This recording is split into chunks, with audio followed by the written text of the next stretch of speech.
Assalamualaikum warahmatullahi wabarakatuh. Dengar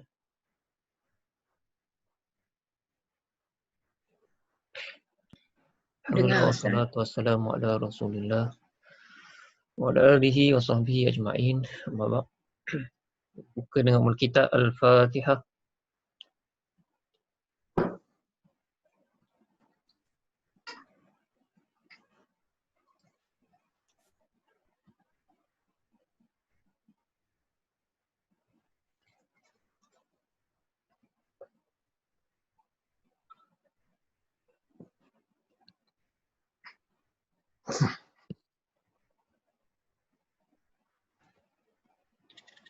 Kita sambung ayat yang ke-212 surah Al-Baqarah.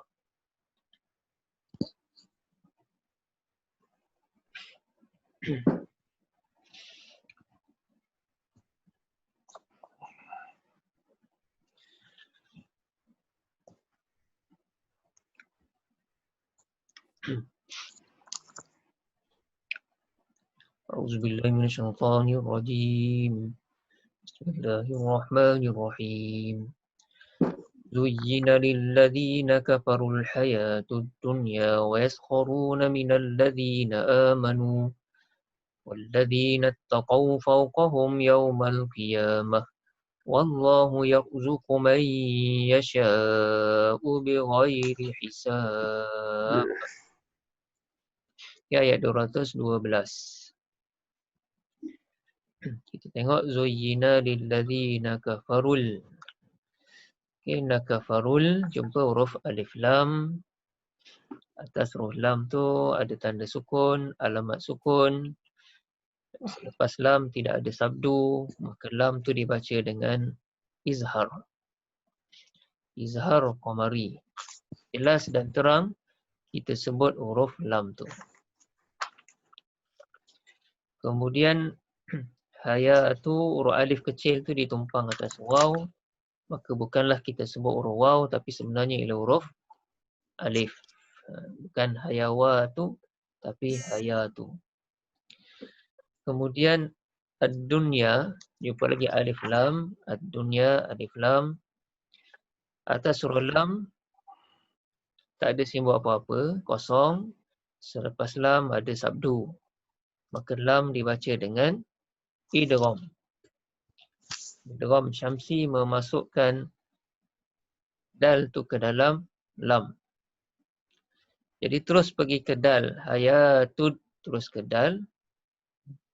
Kemudian dunia, nun mati jumpa huruf ya. Kat sini ialah huruf kita sebut hukumnya izhar mutlak. Kita tak baca idgham. Walaupun nun mati jumpa ya di tempat yang lain, di tempat dua kalimah, dia jadi idgham ma'lunnah. Kan? Tetapi bila dia bertemu dalam satu kalimah, dia tidak jadi idgham, tetapi izhar. Ada beberapa kalimah-kalimah yang lain lagi, iaitu kalimah huruf nun mati jumpa huruf-huruf idgham, tetapi dia berlaku dalam satu kalimah. Dunia, kinwan, sinwan, bunyan. Kan? Nun mati jumpa ya, nun mati jumpa waw, tetapi tidak berlaku idgham dan dengung kerana dia berlaku dalam satu kalimah sahaja. Jadi kita panggil dia izhar. Izhar mutlak. Jadi dunia wa yaskharuna huruf waw, kharu, waw tu ma asli dua harakat.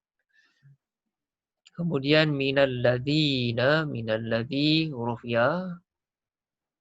Huruf ya tu dua harakat ma asli. Amanu huruf hamzah mendahului huruf mad, jadi mad badal. Kita baca dua harakat. Kemudian manu huruf waw ma asli. Atas tu ada huruf mim kecil. Alamat huruf waqaf kat situ. Waqaf lazim. Boleh berhenti situ. Kalau tak nak berhenti tak apa. Tak ada masalah kerana waqaf-waqaf ni semua kita sebut sebagai ikhtiar. Dia ada khilaf. Maksudnya ada tempat Apa ni, imam ni berhenti sini, imam ni berhenti sini, tak sama. Walladzina taqaw fawqahum. Fawqahum hukum mim mati jumpa ya. Atas huruf mim ada alamat sukun. Mim mati jumpa ya, izhar syafawi. Jelas dan terang kita sebut huruf mim tu tidak ada dengung. Kemudian yaumal, alif lam lagi. Ada alamat sukun dekat lam tu. Jadi lam tu dibaca dengan jelas dan terang, tidak ada dengung, izhar khamari. Kemudian qiyamah, huruf alif kecil tu ma asli. Qiyamah waqaf matikan dengan huruf ha pada huruf ta marbutah. Ta marbutah ialah ta bulat tu. Kita panggil dia marbutah. Jadi ta marbutah, ta bulat ni ketika waqaf dibaca dengan sebutan huruf ha. Kemudian ada alamat waqaf di situ, kili qaf lam ya, lebih baik berhenti daripada sambung. Seterusnya wallahu, kalimah Allah, lam dibaca dengan tebal pada kalimah Allah kerana baris sebelum tu waw tu baris atas. Kemudian pada lam kedua kita akan baca panjang 2 harakat walaupun tidak ada simbol ataupun alamat yang yang mengenalkan kita nak baca panjang. Dia tak ada apa-apa alamat, tetapi kita dah makruf, dah maklum pada kalimah Allah, pada lam kedua tu akan baca panjang. Kemudian yarzuqu mai, nun mati jumpa ya. Nun mati jumpa ya dalam 2 kalimah, idgham ma'al gunnah. Dengung dan masukkan ya tu ke dalam nun. Jadi man jadi mai, masuk ya. Beserta dengung 2 harakat. Mai yasha'u. Jadi yasha'u huruf mad jumpa dengan hamzah dalam satu kalimah. Ada alamat mad di atas alif tu, maka kita baca panjang 4 harakat. Hukum di sini namanya mad wajib muttasil. Huruf mad iaitu alif tu bertemu dengan hamzah dalam satu kalimah. Mai yasha'u tu jadi yasha'u kita baca 4 harakat. Tetapi kalau ketika waqaf kita berhenti situ, pada mad wajib ni dia boleh jadi 4, dia boleh jadi 6. Ketika waqaf. Jadi kata waqaf maknanya kita berhenti situ. Yasha'. Jadi dia boleh pergi sampai 6, tapi tak adalah 2, 4 dan 6. Jadi kita galakkan baca yang 6. Kemudian biwairi, huruf ghain tu kena tebalkan ghain tu. Kerana ghain ni dia huruf tebal. Jadi ada orang dia jadi ghain tu tertukar ke huruf ra. Kan? Biwairi. Jadi bira. Ada pula baca nipis bighairi. Pada ghairil maghdu jadi ghairil ga. Ataupun jadi ra. Ghairil. Jadi kita kena hati-hati dia tebal ra tadi. Jadi ghairil. Bighairi hisab. Jumpa huruf alif iaitu huruf mad. Bertemu dengan huruf ba. Ba tu pun kita wakafkan ba tu. Kita sukunkan ba tu. Jadilah ma'arik disukun. 2 ataupun 4 ataupun 6 harakat. Kemudian pada huruf ba tu kita pun lantunkan dia. Qal-qalah ke situ. Okey. Di ayat 212.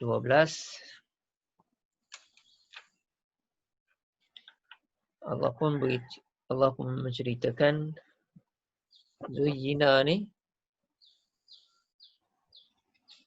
perhiasan.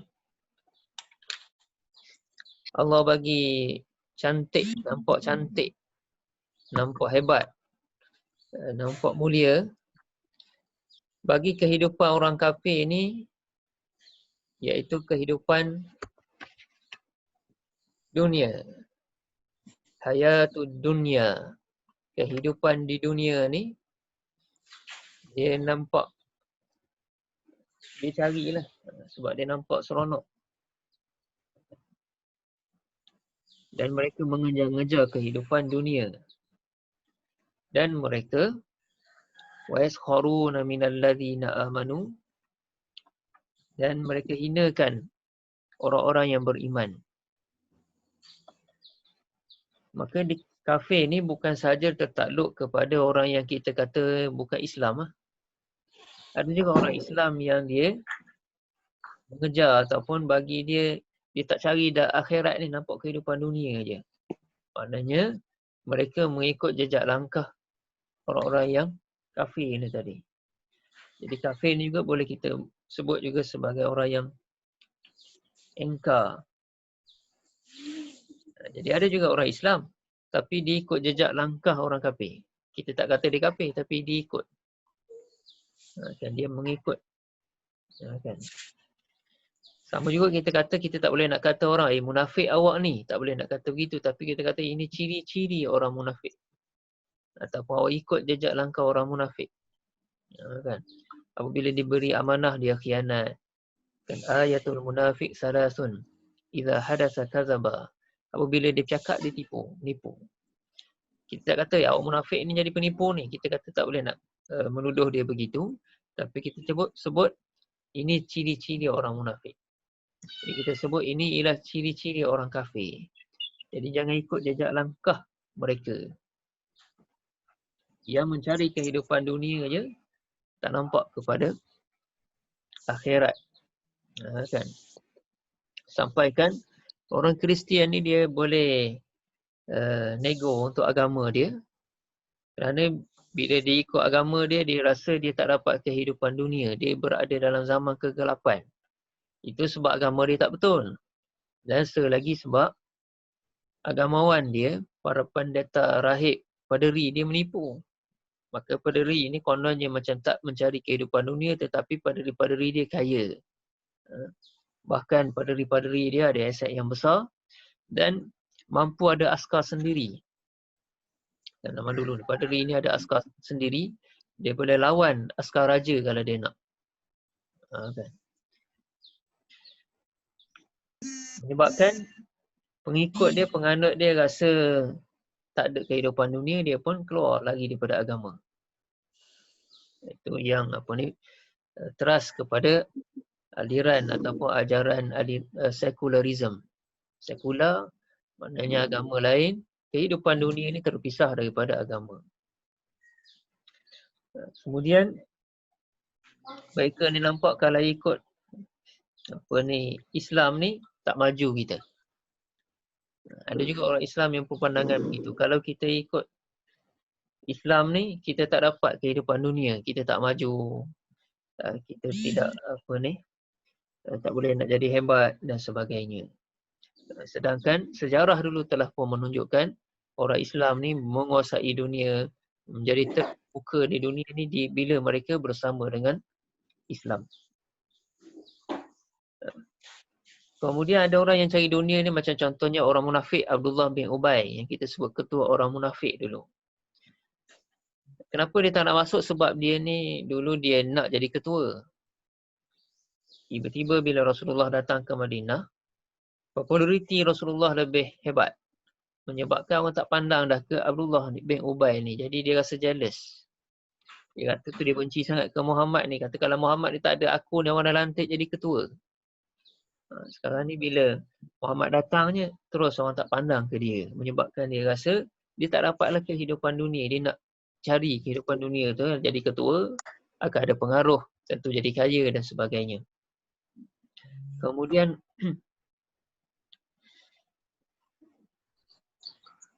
walladzina taqaw fawqahum yaumal qiyamah. Allah kata padahal sebenarnya orang yang bertakwa tu fawqahum. Fawqa ni dia duduk atas. Kan fawqa atas, tahta bawah. Fawqahum ni mereka orang yang bertakwa ni duduk lebih atas daripada orang-orang kafir tadi. Hum tu merujuk kepada orang kafir tadi. Pada hari kiamat. Yaumal qiyamah, pada hari kiamat nanti. Allah sebut orang yang bertakwa. Kuncinya kena bertakwa. Takwa ni ialah termasuk dalam rukun khutbah hari Jumaat. Mestilah khatib menyeru kepada sidang jemaah sekalian untuk bertakwa. Sekurang-kurang dengan lafaz ittaqullah. Bertakwalah kepada Allah. Jadi takwa tu ialah ikut apa yang Allah suruh, tinggal apa yang Allah larang. Kan takwa tu. Jadi tu sifat takwa ni, jadi orang yang bertakwa ni lebih atas pada hari kiamat. Tapi bila sebut pada hari kiamat, masalah tak nampaklah pada hari kiamat nanti. Sebab tu orang pun tak kisah. Tawaran, ganjaran yang Allah sebut, hari akhirat nampak dapat sekian. Dapat masuk syurga sekian. Tapi sebab benda tu tak nampak lagi depan mata, orang pun tak kisah. Sekarang ni kan, di musim ni ramai orang berniaga ni, iklan dekat Facebook dan sebagainya. Jom jadi kaya. Pendapatan harian gini jumlahnya. Itu kita tak dapat lagi tu. Tak buat pun lagi. Tapi orang dia tertarik bila dia tengok, oh orang ni hebat. Orang ni pun tunjuk marketing dia, diri pegang duit, tebal duit. Ataupun berdiri di belakang kereta yang besar ni. Dia pun orang lain pun tertarik nak ikut, nak join bisnes dia tu. Tak dapat lagi, baru dia tengok, dia nampak. Oh orang ni dah dapat. Dia pun nak juga.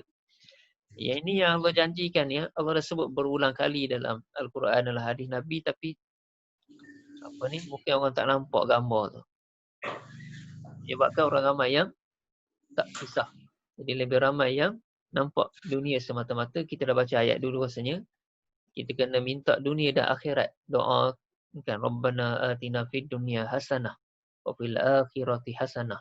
Dunia nak baik, akhirat pun nak baik. Kita nak yang ni. Ada orang dia nak dunia semata-mata, ada satu pihak lagi nak akhirat dia semata-mata. Kita kena wasatiyah, bersederhana, ambil dulu. Sebagaimana dalam hadis Nabi yang juga yang sebut, kita boleh buat ibarat mudah. Contohnya kalau jadi petani tu, walaupun dah tua, dah kiamat dah ni. Nak kiamat dah. Ada dekat tangan tu ada benih, tanam benih tu. Bukan kata lari ataupun tanam benih. Supaya maksudnya itu untuk kerja.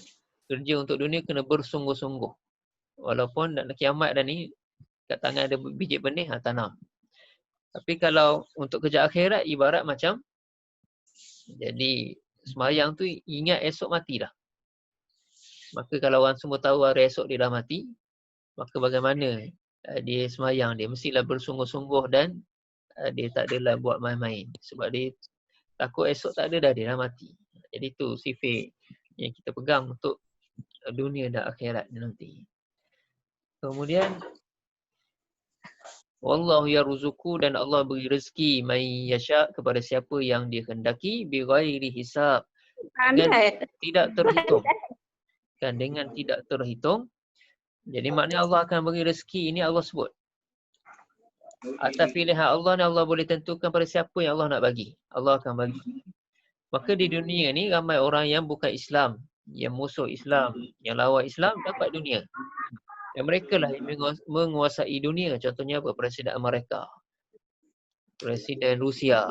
Ni kuasa-kuasa besar dunia kan. Presiden China kan. Dia dapatlah dunia ni, Allah bagi. Ya, kan? Dengan tidak terhitung tu Allah bagi. Tapi orang beriman Allah bagi juga. Ya, kan? Dunia dapat dan akhirat pun dapat. Bagaimana orang-orang muhajirin, iaitu orang Islam yang berhijrah ke Mekah. Mereka masa berhijrah dulu, sehelai sepinggang. Tak ada bawa apa-apa. Contohnya kisah yang kita dah baca ayat sebelum ni, ayat yang ke berapa? 204 rasa. Kisah Suhaib Ar-Rumi. Suhaib Ar-Rumi ni dia ketika berhijrah ke Madinah, dia meninggalkan Mekah dengan tak bawa apa-apa. Dia simpan, dia sorok harta benda dia disimpan di Mekah. Dia kena tahan roblok di dalam perjalanan ke Madinah. Lalu dia beritahu dia ni seorang pemanah. Kalau dia panah seorang-seorang ni mungkin habis mati semua. Tapi dia kata mau tak, maknanya dia tak nak berlaku pertempuran ni, bagi dia dapat berjalan dengan aman ni, dan dia kata dia akan beritahu kat mana dia simpan harta dia. awak pergilah ambil harta ni. Cuma jangan kacau dia untuk perjalanan dia ke Madinah ni. Maka mereka pun setuju dengan tawaran Suhaib. Nampak sangat nak dunia tadi, nak harta. Suhaib pun bagi semua harta dia. Jadi pergi selai seminggang. Tapi mereka di Muhajirin ni akhirnya ada yang jadi jutawan. Akan jadi ahli perniagaan. Walaupun pergi dengan tak bawa apa-apa. Contohnya juga Sayyidina Osman. Contohnya juga Abdul Rahman bin Auf. Kan? Yang akhirnya berjaya. Maknanya ekonomi orang Islam di Madinah ni mengalahkan ekonomi Yahudi yang berada di Madinah waktu tu. Dulu Yahudi ni yang berniaga. Tapi bila Islam datang, Islam bawa. Ini dia cara perniagaan dalam Islam. Akhirnya ahli-ahli perniagaan Islam ni menguasai ekonomi di Madinah ni. Ekonomi orang Yahudi pula yang akhirnya kemudiannya yang yang tertindas lah. Okey. Jadinya kena yakin dah Allah bagi rezeki. Kan? Bukannya makhluk. Maka Allah akan bagi. Jadi adalah ni kisah sufi, wallahu alam kesahihannya, tapi ada disebutlah orang cerita. Seorang sufi ni dia nak test. Lalu dia pun duduk dalam gua, kan. Jadi kita tak bolehlah nak cuba macam ni. Dia nak cuba maknanya boleh tak mana Allah akan bagi rezeki kalau Allah nak bagi. Jadi dia pun duduk tu, kan. Kemudian akhirnya datang orang, ada seseorang ni datang. Seseorang ni datang, dia tengok ada seorang pakcik tua ni. Dia tengok macam, dan dia nak bagi, maknanya dia tanya pakcik tu tak jawab apa semua. Dan dia dah tengok pakcik tu dah lemah sebab mungkin tak makan. Akhirnya dia ni, dia bagi makanan. Dia bagi makanan. Jadi pakcik tua ni, yang seorang sufi ni, dia mula-mula dia tak nak buka mulut. Jadi dia tengok kesungguhan lelaki yang lain ni nak bagi makanan kat dia ni, berusaha nak buka mulut dia. Ia untuk menyuapkan makanan kat dia. Akhirnya bila berjaya buka mulut tu, dia pun gelak. Jadi peliklah si pemberi nak beri makan ni, kata dah lah puas nak buka mulut ni, bila buka mulut tiba-tiba awak ketawa pula. Kenapa, gila ke kan? Dia kata tak, dia kata dia nak ni. Dia kata oh betul, dia kata betul lah, Allah ni bagi rezeki kan pada siapa yang Allah hendaki ni, walaupun tak payah berusaha. Dia inilah. Jadi cuma kita tak bolehlah nak tiru sifir tu. Tak payah kerja lah kata. Kalau Allah nak bagi, kan. Itu akhirnya ada dalam konsep akidah ni. Ada pula yang ambil Jabariyah lah apa semua, maknanya tak payah kerja lah. Allah nak bagi rezeki, bagi. Allah nak suruh kita jadi pencuri, kita jadilah pencuri. Allah nak bagi kita. Jadi itu tak ada konsep tawakal dan usaha. Itu bukan daripada ahli sunnah wal jamaah. Termasuk juga ada rezeki yang orang tak sangka-sangka dapat. Tiba-tiba ya dapat. Dalam tafsir Al-Azhar ni, Dr. Hamka menyebut pasal harta ghanimah, iaitu harta rampasan perang. Ghanimah ialah harta rampasan perang. Jadi bila berperang, orang yang menang dia akan dapat harta rampasan perang. Sama ada apa-apa yang mereka tinggalkan di medan tu, dah ada pandangan, bahkan di negeri tu, kampung tu, maknanya sangat besar. Nilai harta rampasan perang. Surah Al-Anfal, pasal perang. Yas'alunaka 'anil anfal. Mereka bertanya kepada kamu wahai Muhammad tentang harta rampasan perang. Jadi harta rampasan perang ni Allah sebut 1/5 dapat ke fi sabilillah, jana Allah, Rasulullah, kerabat Rasulullah, anak yatim, orang miskin, Ibnu Sabil. Ibnu Sabil ni pihak berkuasa agama akan tafsir ke apa dia yang dimaksudkan dengan Ibnu Sabil dan juga fi sabilillah tadi. Kan? Ibnu Sabil ni mereka yang musafir yang tergendala perjalanannya sebab putus bekalan makanan. Kan? Itu orang bagi. Adapun 4/5 dapat kepada mujahid, jadi yang pergi berperang tu dia dapat. Dia akan bahagi-bahagikan. Jadi nilaiannya besar contohnya. Kan? Nilaiannya itu boleh jadi besar dan yang ini boleh menjadi hak milik dia lepas tu. Kan? Jadi hak milik dia. Jadi dia dapat akan boleh dapat harta rampasan perang. Berlaku dalam perang Hunain, perang Hunain ke? Ketika tu perang tu ramai yang baru masuk Islam, Abu Sufyan baru masuk Islam apa semua. Jadi dalam peperangan tu Rasulullah bagi harta rampasan perang ni kepada orang-orang baru tadi. Jadi orang-orang Ansar ni rasa sedih, kami ni dah lama dah berjuang ni. Tak dapat pula kali ni. Rasulullah bagi lebih, macam Rasulullah layan lebih pada orang yang baru-baru masuk Islam tu tadilah, seperti geng Abu Sufyan ni. Jadi Rasulullah pun nampak macam kesedihan daripada orang-orang Ansar. Rasulullah beritahu kepada mereka tu dapat harta rampasan perang. Mereka bawa balik harta rampasan perang. Tapi kamu dapat bawa balik Rasulullah. Rasulullah akan balik bersama-sama dengan kamu ni. Kamu nak yang mana? Kan? Jadi dia dengar tu dia rasa, kami pilih Rasulullah. Maknanya walaupun tak dapat harta, duit apa semua ni, emas semua, tapi kami dapat bawa balik Rasulullah balik bersama-sama dengan kami ni, duduk dengan sama-sama dengan kami. Dan mereka lebih kasihkan kepada Rasulullah. Dia tak dapat tu pun tak apalah, mereka rasa sangat gembira sebab maknanya Rasulullah ni maknanya mereka peneman kepada Rasulullah. Kemudian walaupun Allah bagikan rezeki kepada siapa yang Allah kehendaki, tapi ada dalam Islam ni kita ada peraturan dia, ada halal haramnya. Tak boleh kata, ini depan mata je ni apa. Ada satu harta ni contohkan depan mata kita, ini boleh lah ambil ni. Kan kita kata ini durian runtuh ni. Tapi dalam Islam ada. Kan ada dia punya syarat-syarat yang lain. Tak bolehlah kata kita ambil. Kan kita kata ini orang punya, ambil je lah. Kan tak ada. Contohnya kita tengok lembu ni tak ada siapa jaga, kita kata terbiar kan. Kalau orang jaga, kita kata mesti dia bubur dalam kandang, kita pun ambil. Tak betul kan. Padahal lembu tu ada tuannya. Itu kita dah kira mencuri. Tapi lembu yang terbiar pula, tak boleh pula buat korban. Ni nak musim korban ni, kena ambil kira juga. Sebabnya lembu tu dia makan harta orang. Pergi masuk kebun, musnahkan kebun, orang marah. Jadi kena berhati-hati lah tu. Kemudian habis ayat 212. Ayat 213.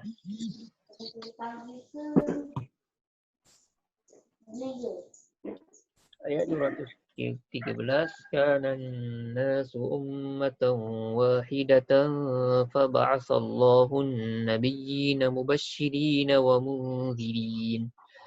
وأنزل معهم الكتاب بالحق ليحكم بين الناس فيما اختلفوا فيه وما اختلف فيه إلا الذين أوتوه من بعد ما جاءتهم البينات بغيا بينهم فهدى الله الذين آمنوا لما اختلفوا فيه من الحق بإذنه والله يهدي من يشاء إلى صراط مستقيم.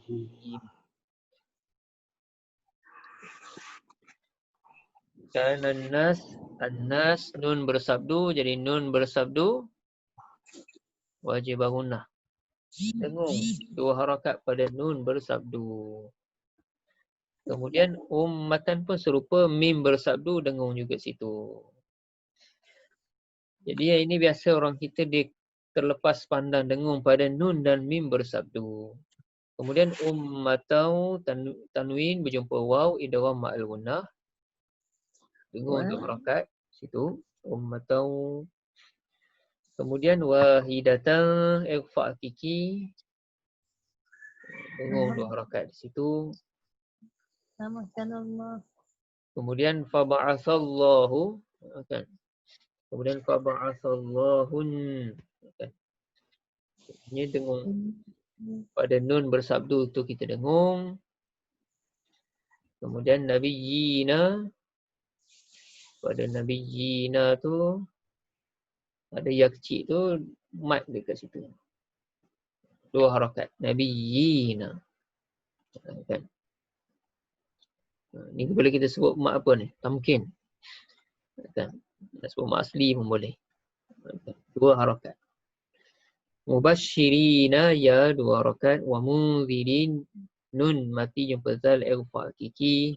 Wa anzala nun mati jumpa zal ighfa hakiki lagi. Ma'ahumul alif lam. Jadi lam tu dibaca dengan izhar. Jelas dan terang izhar qamari.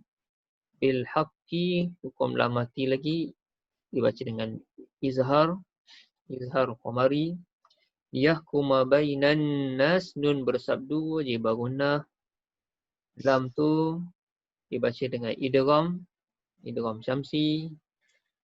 Kemudian fi makhtalafu fih. Fih tu kalau kita waqaf situ jadi lammat arid disukun jumpa huruf ya iaitu huruf mat. Kemudian ha selepas tu kita pun matikan dia. Datangkan sukun di situ.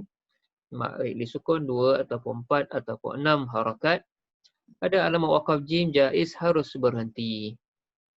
Kemudian wa makhtalafa fihi. Fihi ya tu kita baca dengan mat asli. Kemudian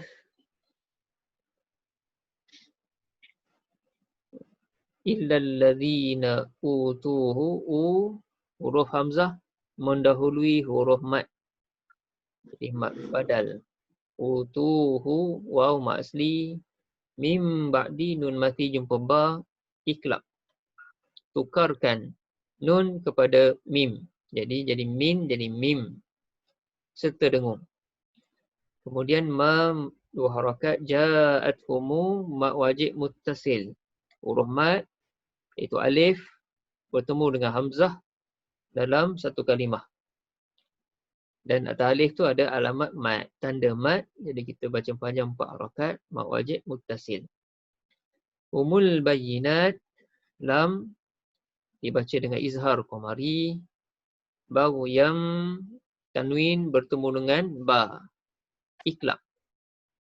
Ada diletakkan mim kecil tu sebagai alamat untuk iklab. Kita tukarkan daripada bunyi nun kepada bunyi mim. Jadi bagian jadi bagyam. Tutup mulut. Kemudian fihi mak asli minal alif lam. Alif lam dibaca dengan izhar, izhar qamari. Kemudian biiznih matikan ha tu tak berlaku maksilah. Alamat waqaf kili lebih baik berhenti daripada sambung. Kalau kita sambung jadilah mat silah qasirah biiznihi wallah. Tapi bila waqaf tak ada lamat silah tu. Matikan ha tu sahaja. Wallahu kalimah Allah lam dibaca tebal. Yahdi huruf ya ma asli. May yasha nun mati bertemu dengan ya tu idgham ma'al gunnah. Yasha'u wajib muttasil. Ila ma asli. Siratin alif kecil tu ma asli. Tin tanwin jumpa mim idgham ma'al gunnah. Kemudian mustaqim ya huruf mat. Mim tu kita sukunkan dia jadi lam ma'arid disukun. Jadi Allah sebut pada ayat 213 Allah kata kerana sesungguhnya manusia dia ummah yang wahidah. Umat yang satu. Kita semua ni suatu puak sebenarnya. Walaupun berbeza-beza bangsa, berbeza-beza bahasa dan sebagainya, tapi sebenarnya kita ialah umat yang satu. Tapi mestilah umat yang satu tu di bawah Islam. Semuanya mestilah di bawah Islam. Itu dimaksudkan umat yang satu tu di bawah Islam, semua akan berjaya dan semua akan mendapat keadilan. Maka tak ada lagi lah ini umat ni, ini bangsa pemerintah. Ini kaum Kipti pemerintah zaman Fir'aun dulu. Kaum Bani Israel jadi rakyat. Tak jadi begitu. Dulu kalau di zaman dulu kan, ni bangsa ni akan jadi hamba. Afrika, Habsyah jadi hamba. Orang kulit putih ni jadi pemerintah. Tapi tak akan jadi begitu. apa ni, baru ni muzium di mereka tu, dia pindahkan gambar patung presiden dia. Zaman dulu punya lah presiden ni, gambar patung tu, presiden mereka ni tengah duduk atas kuda. Sebelah dia ada 2 orang, kita kata hamba masa tu. Hamba daripada bangsa-bangsa yang ada di situ, kulit hitam dan sebagainya. Jadi dia seolah-olah hak asasi manusia tu, jadi mereka pun nak pindahkan apa ni, alih lah. Sebabnya tu tak membawa simbol yang baik presiden tu, maknanya berlaku kasta. Jadi umat yang satu, maka bagaimana bila bin Rabah walaupun daripada keturunan hamba tapi boleh bersahabat bersama-sama je dengan sahabat-sahabat khalifah, dengan bersama-sama dengan khalifah apa semua, tak ada masalah. Adalah darjat pemisah tu tidak ada. Dan manusia kullun nas min Adam wa Adamun min turab. Ini ada hadis yang menyatakan semua manusia daripada Adam dan Adam daripada tanah. Maknanya semua manusia ni asalnya sama. Akhirnya natijah akhir nanti akan berbeza di akhirat. Yang beriman akan berjaya, ada yang gagal, iaitu apabila mereka itu tadi tidak berakidah, masalah akidah tadi, tidak percaya kepada Allah Subhanahu Wa Taala, maka berpecah-pecahlah. Ummah yang satu ni pun berpecah-pecah. Jadi ummah yang satu ni, macam mana dia satu tu Allah sebut dengan faba'athallahu an-nabiyyin, maka Allah utuskan nabi. Allah utuskan para nabi, mubasyirin, bawa berita gembira, wa munzirin, bawa peringatan, ancaman azab seksa. Dan bersama dengan rasul dengan nabi ni, wa anzala ma'ahum, bersama mereka ni Allah bawa bagi pada mereka ni kitab. Kitab tu sebagai apa dia? Bil haqqi, membawa kebenaran. Kitab. Jadi nak jadi ummah yang satu ni, untuk jadi satu apa ni, dunia ni dengan satu ummah saja, Allah utuskan nabi. Dan nabi ni bawa kitab. Maknanya ikut nabi ni semua membawa ajaran tauhid kepada Allah Subhanahu Wa Taala, mengesakan Allah, bukan Tuhan yang lain. Kan? Jadi macam mana tip tak nak berpecah, kena ikut Rasulullah, ikut kitab, iaitu ikut Al-Quran, maka orang Islam ni tak akan berpecah. Kenapa berpecah? Bila tak ikut kepada Al-Quran tadi. Okay. Fikir dia Allah sendiri yang ajar tu. Kemudian yahkuma bainan nas. Kan? Kitab tu tadi, dan Rasulullah dah tak ada, kitab Al-Quran ni ada, ulama yang faham Al-Quran ni ada, akan membimbing, yahkuma ni menghukumkan, memberi keputusan bainan nas, di antara manusia, fi makhtalafu, pada perkara-perkara yang mereka khilaf padanya. Mereka berselisih, penyelesaian dia rujuk Al-Quran. Penyelesaiannya rujuk kepada Al-Quran. Dan kita pun sebut, oh tak ada benda ni, benda baru, tak ada dalam Al-Quran ni hukum ni. Maka ulama akan istimbat, dia mengeluarkan hukum berdasarkan Al-Quran dan hadis. Bila tak ada, dia akan cari mana yang boleh dikiaskan daripada Al-Quran dan hadis. Tak ada, ulama ni akan bermesyuarat apa semua untuk mengeluarkan hukum. Kan? Setelah, maknanya pedoman dia tetap Al-Quran dan juga hadis ni tadi. Kan? Macam mana hukum COVID, semayang masa COVID-19, macam mana jadi semayang jarak macam tu. Macam mana boleh masjid tutup. Kan? Ini benda-benda yang tidak disebutlah dengan jelas dalam Al-Quran dan hadis, tetapi dia ada pedoman-pedoman dia. Kan? Dan sirah dulu ada. Sebab tu bila belajar Al-Quran dan hadis, kena juga belajar sirah, sejarah. Jadi sejarah pernah berlaku apa ni, wabak ta'un. Zaman Sayyidina Umar dulu berlaku wabak ta'un. Bagaimana Sayyidina Umar menghadapi dia. Bagaimana berlaku kuarantin tu, itu ikut sirah. Kan ada. Kemudian berlaku juga, kan, perselisih ni berlaku. Wa makhtalafa fihi, dan taklah berselisih orang ni tentang Al-Quran ni. illa alladhina utuhu min ba'di ma ja'atuhumul bayinat. Sebenarnya sepatutnya tak berlaku dah perselisihan selepas turunnya kitab kepada mereka ni. Kan? Dan kitab tu pula dan membawa bayinat, keterangan-keterangan. Jelas dah sepatutnya. Tetapi berlaku juga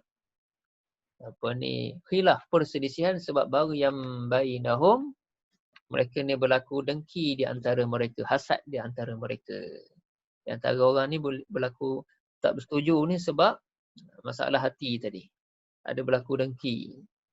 Maka berlakulah perselisihan pandangan. Tetapi dalam Islam ada khilaf ni dibenarkan. Kan? Dan dia pun menjadi satu rahmat sebenarnya. Itu jadi mazhab fiqh ni ada mazhab Hanafi, Hanbali, Syafi'i berbeza-beza. Itu ialah sebagai satu rahmat. Kenapa berbeza? Sebab dalam menafsirkan ayat Al-Quran ataupun hadis yang tak jelas maksud dia. Dan ataupun Rasulullah pernah buat semua tu. Dan dia juga berkait dengan tempat di mana kan, mereka berada dan zaman bila. Sebab tu tak sama dia punya. Hukum tu jadi tak sama. Berlaku juga dengan wakil setempat, situasi setempat. Zaman bila dia boleh berubah-ubah. Kan? Kemudian rahsia dia ialah tu tadi, dengki. Masalah hati juga menyebabkan berlakunya nafsu. Nafsu ni masalah hati lah. Kan? Nafsu. Kerana manusia ni ada nafsu ni tadi. Kan? Nafsu baik, nafsu jahat. Jadi biasanya yang jahat ni dia boleh mudah menang. Sebab ada hasutan syaitan. Tukang bakar dia. Kan? Jadi kan? Kemudian disebabkan hawa nafsu ni lah, maka orang pun tak ikut Islam. Kenapa Yahudi, Kristian tu tak ikut Islam? Zaman Nabi dulu, sebelum Rasulullah muncul, sebelum Rasulullah diutuskan, mereka sering mendakwa nak tunggu Nabi tu. Tapi bila Nabi dah ada, tak ikut. Sebab dia kata, oh bukan bangsa dia, bangsa lain ni. Jadi dia pun tak ikut. Kan? Kalau daripada bangsa dia kata dia ikut. Macam tu. Maka memang akan ada, sentiasa akan ada khilaf perselisihan ni. Sebab tu Allah SWT akan ada. Jadi bila berlaku perselisihan ni akan ada. Dalam agama pun akan ada. Sebab tu berlaku mazhab ni, khilaf ulama' mazhab ni, ulama' ni begini akan berlaku. Tapi khilaf tu tadi, kalau dalam hukum Islam ni mesti kan ada punca dia. Maknanya punca dia bahas tu daripada mana dia keluar hukum tu, dalil daripada mana. Kita tak ada ambil daripada Al-Quran dan hadis, tetapi pemahaman tu tidak sama, masa tak sama, situasi setempat berbeza. Kemudian Allah bagi petunjuk. Wallahu yahdi. Allah bagi petunjuk. Untuk fahadallahu allazina amanu, maka Allah bagi petunjuk pada orang yang beriman. Limakhtalafu fih, tentang khilaf mereka tu. Minal haqqi biiznih, dengan kebenaran dengan izin Allah. Jadi pada orang yang beriman ni, Allah bagi mereka ni petunjuk, ilham, kan. Dia dapat macam mana nak mengeluarkan hukum tu. Allah bagi petunjuk kepada orang yang beriman tentang perselisihan mereka ni tadi. Kan. So timbul akhirnya mazhab ni begini, mazhab Syafi'i ni begini, kan. Allah bagi pada ulama'-ulama' tu jalan penyelesaian, ilham, kan. Dia dapat dia mesyuarat, dibincang, dapat keputusan, fatwa, dapat keputusan dengan petunjuk kehendak daripada Allah Subhanahu Wa Taala. Dan Allah bagi petunjuk, wallahu yahdi, Allah bagi petunjuk pada siapa yang Allah kehendaki, yang menuju kepada siratim mustaqim, jalan yang lurus tadi. Maka jalan yang lurus ni akan ada banyak juga dia punya mihnah, cabaran-cabaran, ujian dia. Tribulasi ni banyak. Maknanya bukanlah jalan lurus highway itu sedap pecut. Dah ada banyak punya. Jalan yang lurus dalam Islam ni ada banyak. Dia punya durinya banyak. Walaupun jalan tu lurus, duri dia banyak. Ujian ni banyak. Untuk lalu jalan yang lurus tu tadi. Kalau jalan yang lurus highway ni, tekanannya gedah je. Jadi boleh langgar semua. Lepas tu bila terbabas, habis terus. Tapi jalan yang lurus yang kita masukkan ni, jalan yang lurus tu ada banyak dia punya ujian-ujian dia. Mihnah dan tribulasi kita sebut. Banyaknya ujian. maka ada yang terbabas daripada siratul mustaqim tadi. Kan? Sebab tu ada yang dah beriman mula-mula tiba-tiba kufur kemudian harinya. Tapi ada yang mula-mula kufur tapi akhirnya jadi seorang yang beriman. Kan? Contoh disebut dalam kalau dalam sejarah ni yang menakluk menjatuhkan khilafah pemerintahan Abbasiyah ialah Khan ni kan. Genghis Khan, Hulagu Khan meruntuhkan Empayar Abbasiyah, jatuh, khilafah ni jatuh. Dan mereka menakluk dunia waktu tu, penakluk terbesar dunia ialah daripada Empayar Mongol. Khan ni tadi. Dan mereka sangat ganas, bunuh semua orang. Kan? Dan bila masuk lalu ke satu kampung, satu bandar, habis satu kampung, satu bandar tu dia bakar semua. Sehingga kalau diceritakan, kalau buat filem kata ni, raja-raja mereka ni minum darah. Nak kata ganas ni. Kan? Sehingga ada ulama' antaranya Ibn Taymiyah sebut, bagi mereka ni mabuk. Biar mereka ni semua mabuk. Kalau boleh kita bagi longgokkan kepada mereka ni arak yang banyak supaya mereka ni mabuk. Bila mereka mabuk, mereka tak akan membunuh. Dia kaya sama dia. Tapi kalau dia segar, dia pergi bunuh. Jadi baik kita ni bagi dia mabuk. Kan? Akhirnya selama 40 tahun je lebih kurang. Mereka ni menjadi penakluk terbesar dunia, akhirnya jatuh. Dan akhirnya daripada cucu-cucu keturunan mereka ada yang masuk Islam. Walaupun tok nenek mereka dulu musuh utama Islam. Sama juga Ikrimah bin Abu Jahal. Ikrimah ni jadi pejuang Islam. Anak Abu Jahal. Ayah, kita sebut ni lah. Sampai akhir hayat melawan Islam. Sama juga dalam ni Dr. Hamka dia buat contoh Iqbal, Muhammad Iqbal, Maulana Muhammad Iqbal. Dia kata Muhammad Iqbal ni biasa orang sebut sebagai pemikir lah, pemikir Islam. Pemikir Muhammad Iqbal, pemikir ni ahli falsafah. Maksudnya asal usul ayah dia apa semua ni keturunan ayah dia apa semua ni daripada Hindu ni. Kan, daripada Hindu, duduk kat Hindu ni ada kasta Nehru lah apa semua tak tahu ni. Maknanya bukan daripada kasta orang Islam lah, kasta Hindu totok kita sebut. Tapi akhirnya Iqbal ni, tapi ayah Iqbal sendiri lah, ayah Iqbal dah Islam dah. Jadi Iqbal ni daripada kecil lagi dah belajar agama, baca Al-Quran daripada kecil lagi. Iqbal ni belajar di Lahore, kan, Pakistan, universiti situ. Dia sambung belajar ke barat apa semua. Akhirnya dia terkenal dengan dengan pandangan-pandangan ni, maka orang sebut dia ahli pemikir Islam dan dia ada banyak syair dia. Kan, jadi ahli syair ni terkenal dengan syair Muhammad Iqbal. Kan. Antara kan syair Iqbal ni. Jadi dia datangkan contoh ni maknanya Iqbal ni jadi pemikir hebat Islam. Walaupun keturunan dia dulu maknanya ni keturunan Hindu ni. Hindu totok. Siapa sangka cucu dia tiba-tiba jadi pemikir Islam. Begitu. Iqbal ni meninggal dunia dah 1938. Meninggal dunia di Pakistan. Jadi itu ayat. Ini kita berhenti sini.